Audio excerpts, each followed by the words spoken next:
Olá, me chamo José Maurício Mota, eu sou médico oncologista da Oncologia DOR e do Instituto do Câncer do Estado de São Paulo.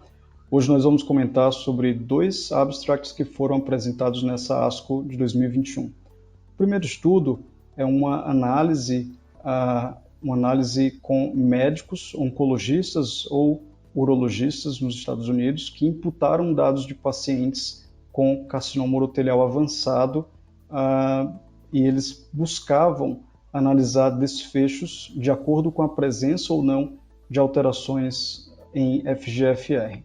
Então, o que eles puderam analisar dados de 414 pacientes, sendo que 104 médicos imputaram esses dados. Então, 414 foi o número total de pacientes analisados e eles conseguiram enriquecer essa população para a presença de alterações de FGFR 2 ou 3, de acordo com uma regra pré-estabelecida, que era a necessidade de que os médicos que imputassem dados, eles precisavam imputar dado de pelo menos um paciente com alteração em FGFR.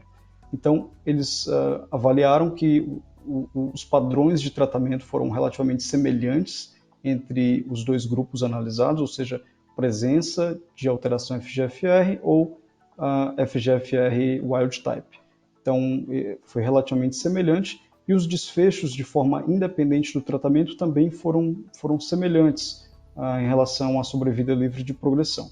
Mas quando eles analisaram de acordo com o tipo de tratamento recebido, ou seja, quimioterapia isolada ou imunoterapia isolada ou quimioterapia mais imunoterapia, eles puderam constatar dados diferentes, dados interessantes. E eles viram que, em relação aos pacientes que foram tratados com quimioterapia de primeira linha, não houve diferença de sobrevida livre de progressão, mas entre aqueles pacientes tratados com imunoterapia de primeira linha, os pacientes com alterações de FGFR, eles tiveram uma chance maior de apresentar uma progressão da doença, uma chance duas vezes maior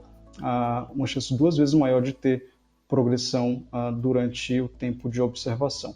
Isso é um dado interessante, uma vez que existem análises retrospectivas indicando que talvez pacientes com alterações de FGFR, eles podem ter menos resposta à imunoterapia. Claro que a gente vai ter uma validação desses achados no estudo THOR, em que uma das coortes randomiza pacientes para o uso de erdafitinib, que é um inibidor pan-FGFR, versus o controle com pembrolizumab. Né? Então, a gente vai poder validar esses achados finalmente no estudo THOR, que encontra-se em andamento atualmente. Então, o outro abstract que eu quero comentar foi uma análise de prevalência de alterações de FGFR dentro do estudo Ragnar. Então, o estudo Ragnar é um estudo basket que inclui pacientes de forma independente da histologia e que tenham alterações em FGFR que podem ser vistas de forma central ou local. Né? Esses pacientes com alterações de FGFR, então, eles são proposto um tratamento com erdafitinib, que é um inibidor pan-FGFR.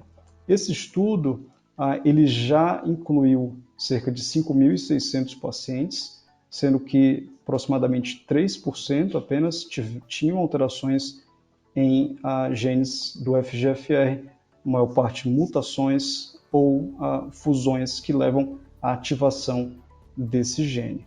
Né? Então, nessa análise que foi apresentada agora na ASCO 2021, eles trouxeram dados de prevalência dessas alterações de FGFR e eles puderam constatar que havia alterações em genes FGFR em pelo menos 19 tipos histológicos distintos, incluindo tipos que ainda não haviam sido comprovadamente relacionados a alterações de FGFR, como, por exemplo, câncer de próstata.